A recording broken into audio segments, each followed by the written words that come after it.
هلا.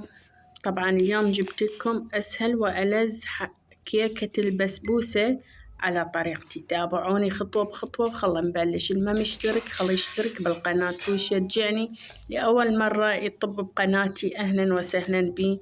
طبعا هنا عندي بيضاية على حرارة المطبخ، وعندي ظرف فانيلا وظرف بيكنج باودر، وطبعا أحط الطحين حسب الرغبة. تقدرون تكثرون أو تقللون. أنا على كوب خليت، تقدرون تحطون على نص كوب نص كوب. طبعا خليت المواد الجافة كلها. يلا أخلي المواد السائلة وأخلطها بالخلاط. طبعا كوب ونص من السميد الناعم، وأكيد ما أنسى الحليب. كوب واحد من الحليب وكوب واحد من الطحين. نقدر نخلي جوز الهند، نص كوب من الجوز الهند أو المبروش نخلي، بس أنا ما حبيته وما خليته.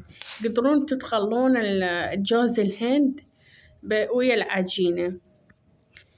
طبعا أحط الحليب، كوب من الحليب السائل، راح أخلطها كل زين على مود تتجانس كل المكونات. ما تتصورون طعمها مجنن.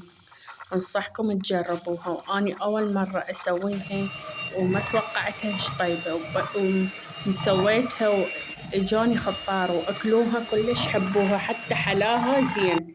طبعا الشيرة خليتها على صفحة. سويت كوبين من السكر وكوب واحد من الماء ورشة من الهيل، وسويت الشيرة على صفحة. قلت أريدها تبرد الشيرة بين ما تستوي عندي البسبوسة. وطبعا ماي ورد خليتها. هنا خليت ماي ورد على العجينة البسبوسة. دهنت القالب بشوية زيت. تقدرون تدهنون القالب براشي أو الطحينية بعد حسب الرغبة. أنا دهنتها بس بالزيت، وحطيت عجينة البسبوسة، وهنا زينتها بشوية جوز الهند. يسموها بسبوسة بالجوز الهند. وطبعا الشيرة بعد ما بردت عندي البسبوسة، خليت القطر فوقاها. بين ما شربت القطر كله بالبسبوسة قطعتها وأقدمها بصحن التقديم. كتبولي بالتعليقات تردون صوت لو أكتب لكم على الشاشة.